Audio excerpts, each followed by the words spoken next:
প্রিয় দর্শক, আসসালামু আলাইকুম। আজ আমরা দেখব অনলাইনে ই-রিটার্ন দেওয়ার আগে কিভাবে মোবাইল ব্যাংকিং এর মাধ্যমে আয়কর প্রদান করা যায়। চলুন শুরু করা যাক। আমি এমন একজনকে ফাইল ওপেন করেছি যার অলরেডি কিছুটা আয়কর আসে। যেমন তার আয় হচ্ছে ৪ লাখ সামথিং। সেই হিসাবে তার মিনিমাম ট্যাক্স আসে।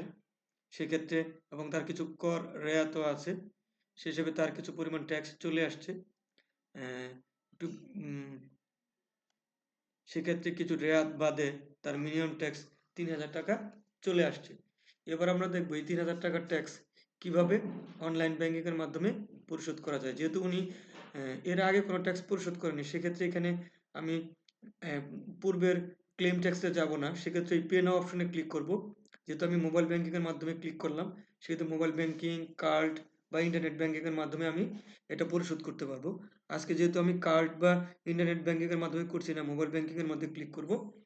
সেই হিসাবে আমার মোবাইল ব্যাংকিং অপশনটা চলে আসবে। এক্ষেত্রে দেখা যাচ্ছে যে আমি চালানের মাধ্যমে দিব না সোনালী ব্যাংকিং পেমেন্টের মেথডে দিব। আমি সোনালী ব্যাংক পেমেন্ট মেথডে দিব।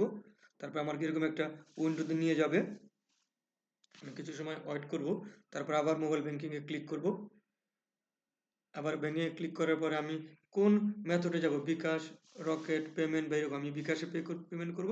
সেজন্য বিকাশে ক্লিক করব। বিকাশে এরকম একটা বিকাশ নাম্বার যার মোবাইলের মাধ্যমে বিকাশের মাধ্যমে যেকোনো বিকাশের মাধ্যমে এটা পরিশোধ করতে পারেন। আপনি একটা বিকাশের নাম্বার এখানে দিলাম, যার মাধ্যমে আমরা এটা পরিশোধ করব। বিকাশ নাম্বারটা এখানে দিচ্ছি আমরা। তারপরে আমরা কনফার্ম চলে যাব। তার আগে আমাকে পরিশোধ করতে হবে ৳৩১৮। ৳৩০০ সরি ৳৩,০১৮ ৳৩,০০০ তার ট্যাক্স, ৳১৮ হচ্ছে এই বিকাশ চার্জ আরকি। আমি বিকাশ নাম্বারটা দেওয়ার পরে কনফার্ম দেওয়ার ভেরিফিকেশন কোড ওই নাম্বারে চলে যাবে। আমরা ওইখানে ভেরিফিকেশন কোডটা এখানে দিব। একটু বিকাশ ভেরিফিকেশন কোড আমরা দিচ্ছি।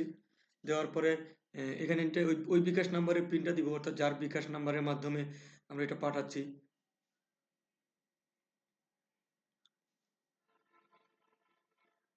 আমার পেমেন্টটা সাকসেসফুল হয়ে গেছে।